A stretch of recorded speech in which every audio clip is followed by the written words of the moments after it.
Dear students, welcome to Gate Smashers. आज की इस वीडियो में एक्सप्लेन करने जा रहा हूं various comparison operators in Python. जब भी हम कंपैरिजन ऑपरेटर्स की बात करते हैं तो नाम से पता लग रहा है यहाँ पे कि हम दो चीजों को आपस में क्या कर रहे हैं, कंपेयर कर रहे हैं। और ये डेली बेसिस पे हम लोग करते भी हैं। चाहे आप शॉपिंग करने जा रहे हो तो वहां पे आप दो चीजों को आपस में कंपेयर करते हो बेस्ड ऑन देयर प्राइस। आप अगर लेट्स सपोज जॉब को लेना चाह रहे हो तो जॉब में भी आप क्या करते हो, पैकेजेस को आपस में कंपेयर करते हो। तो ये सारे जो है वो डेली बेसिस पे यूज किए जाते हैं। चाहे स्पोर्ट्स की बात कर लो, चाहे आप बात कर लो बजटिंग की बात कर लो, घर का बजट निकालना हो, बिजनेस का रेवेन्यू निकालना हो, तो ये सारे जो है वो कहीं ना कहीं यूज किए जाते हैं। कंपैरिजन ऑपरेटर हो गया या फिर अर्थमेटिक ऑपरेटर्स, दोनों ही बड़े बेसिक से ऑपरेटर्स हैं। तो यहाँ पे कंपैरिजन ऑपरेटर में मेनली हमारे पास क्या है, comparison operators used to compare two values and return a boolean value true और false depending on the result. ये बड़ा इंपॉर्टेंट कॉन्सेप्ट है। अर्थमेटिक में हम लोग क्या करते हैं, वैल्यूज को जैसे कंपेयर करते हैं और उनकी एक फाइनल आउटपुट निकालते हैं। जैसे मैंने 10 + 5 किया तो 15 आया, मैंने 10 × 5 किया तो 50 आया, 10 डिवाइड बाय 5 किया तो 2 आया। तो वहां पे एक वैल्यू आ रही है, लेकिन यहां पे कंपैरिजन कर रहे हैं और आउटपुट क्या आ रही है, ट्रू या फिर फॉल्स। बस ये इंपॉर्टेंट कॉन्सेप्ट है कंपैरिजन का कि यहां पे वैल्यू जो है वो आंसर मेरा या तो ट्रू आएगा या फिर फॉल्स आएगा। दो चीजों को कंपेयर कर रहे हैं यहां पे। तो कौन कौन से हमारे पास कंपैरिजन ऑपरेटर है, equal to, not equal to, greater than, less than, greater than equal to, less than equal to. बहुत सारी प्रोग्रामिंग लैंग्वेजेस में आपने इनको यूज भी किया होगा। बड़ा सिंपल सा कॉन्सेप्ट है। जैसे मैं इक्वल टू की बात करूं तो यहाँ पे 1 = 2, अगर आप ये करते हो तो ऑब्वियसली क्या आएगा, रिटर्न करेगा ये फॉल्स। क्यों? क्योंकि 1 और 2 आपस में बराबर नहीं है। आप बूलियन वैल्यू भी ले सकते हो, let's say true is equal to false, तो ये भी आप ऑब्वियसली क्या रिटर्न करेगा, फॉल्स। तो ये जो है वो सिंपल सा कॉन्सेप्ट है इक्वल टू का। नॉट इक्वल टू करते हो तो मतलब जैसे मैंने 1 नॉट इक्वल टू 2, तो ऑब्वियसली ये क्या है, ट्रू है। ठीक है, ये क्या रिटर्न करेगा, ट्रू रिटर्न करेगा। 1 इज नॉट इक्वल टू 1 करते हो तो फॉल्स रिटर्न करता है। सिंपल सा लॉजिक है।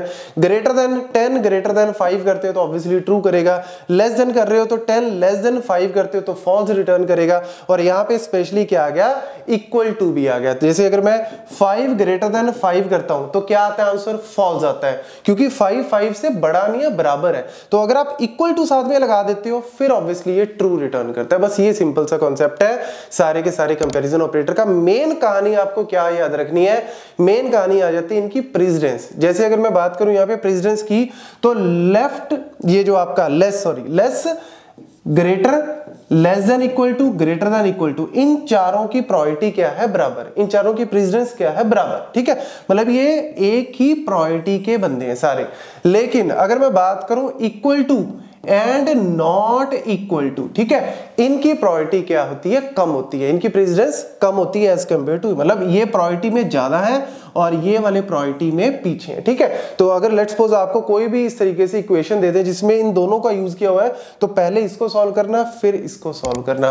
और अगर लेट्स सपोज एक ही इक्वेशन में इन्हीं को मल्टीपल टाइम यूज किया हुआ है तो फिर आपको एसोसिएटिविटी याद रखना, लेफ्ट टू राइट है, इसकी भी क्या है, लेफ्ट टू राइट है। इसमें कोई ज्यादा कंफ्यूजन की बात ही नहीं है। तो ये सिंपल सा कॉन्सेप्ट है। जैसे मैं एक सिंपल सा अगर आपको क्वेश्चन करवाऊं, जैसे अगर हम करते हैं लाइक प्रिंट, अगर मैं करता हूं 4 greater than 6 is double equal to, let's say अगर मैं कर देता हूं यहां पे फॉल्स। ठीक है, तो अगर मैं ये कर देता हूं तो यहां पे देखो एक तरह से क्या आ गया, 4 ग्रेटर देन 6, ये ग्रेटर देन है, ये डबल इक्वल टू है। तो दोनों में से प्रायोरिटी अभी बताया किसकी ज्यादा है, इसकी ज्यादा है। तो पहले 4 ग्रेटर देन 6 करते हो तो आउटपुट एक तरह से क्या आती है, क्या 4 6 से बड़ा है, नहीं है, तो क्या आएगा, फॉल्स आएगा। ठीक है, and false is double equal to false. अब आप इसको सॉल्व करो, false is double equal to false क्या होता है, ऑब्वियसली ट्रू होता है, क्योंकि ऑब्वियसली फॉल्स तो बराबर ही है। तो यानी आउटपुट में क्या आ गया, ट्रू आ गया। तो ये सिंपल सा कॉन्सेप्ट है, हम कैसे प्रायोरिटी के बेसिस पे इनको सॉल्व करते हैं। और अगर लेट्स से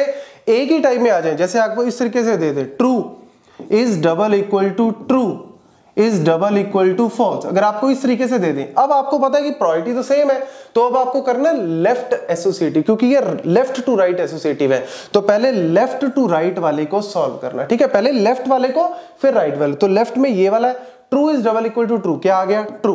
अब क्या करना, true is double equal to false, ये क्या हो गया, फॉल्स हो गया। तो यानी इस तरीके से आप जो है वो इसको सॉल्व कर सकते हो। मतलब सिंपल सा कॉन्सेप्ट है, ऑल्दो कोई ज्यादा मुश्किल नहीं है, बट ये छोटे छोटे पॉइंट्स आपको पता होने चाहिए, क्योंकि इंटरव्यूज में, कॉलेज यूनिवर्सिटी एग्जाम में इस तरीके से आपसे पूछ लेते हैं। अच्छा, अगर आप इसको पाइथन के उस पे एग्जीक्यूट करके देखोगे ना, तो ये हो सकता है प्रॉपर्ली एग्जीक्यूट ना हो। वैसे लॉजिक तो यही है, लेकिन होता क्या है कि 4 > 6 जो है, आप इसको अगर बूल कर देते हो आगे, अगर आप इसके आउटपुट बूलियन में निकालते हो, तो फिर वो ऑब्वियसली ये क्या है, एक बूलियन आउटपुट देगा। मतलब ये क्या देगा, फॉल्स।